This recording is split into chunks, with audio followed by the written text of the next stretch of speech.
আজকের ভিডিওর মাধ্যমে দেখাবো 44 সাইজ বডির কামিজ কাটিং।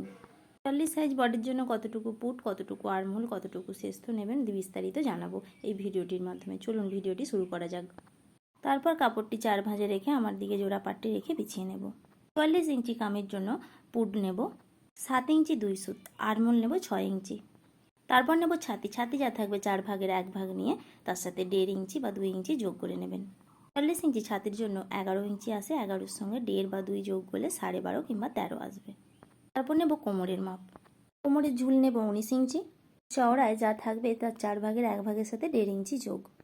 ছাতি আর কোমরের মধ্যখানের অংশ হলো শেস্ত, ছাতি যা থাকবে তার থেকে 1 ইঞ্চি মাইনাস করে শেস্তর মাপ নেবেন। তারপর স্কেলের মাধ্যমে প্রত্যেকটি দাগকে সুন্দর করে মিলিয়ে দেব।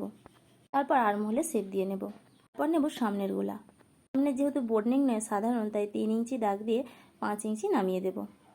এখানে 5.5 ইঞ্চি 6 ইঞ্চিও কাস্টমারের মন মতো নিতে পারেন। যেহেতু গোল গোলা হবে গোল গোলা শেপ দিয়ে নেব। তারপর নেব সাইড ফাড়া। নিচের ঝুল কতটা নেব, কোমর যা থাকবে তার থেকে 2.5 ইঞ্চি বেশি নিয়ে নিচের ঝুলের শেপটি দিয়ে নেব।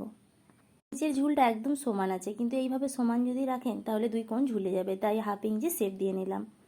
ভিডিওটি যদি পরবর্তী সময় দেখে করতে চান অবশ্যই টাইমলাইনে শেয়ার দিয়ে রাখবেন।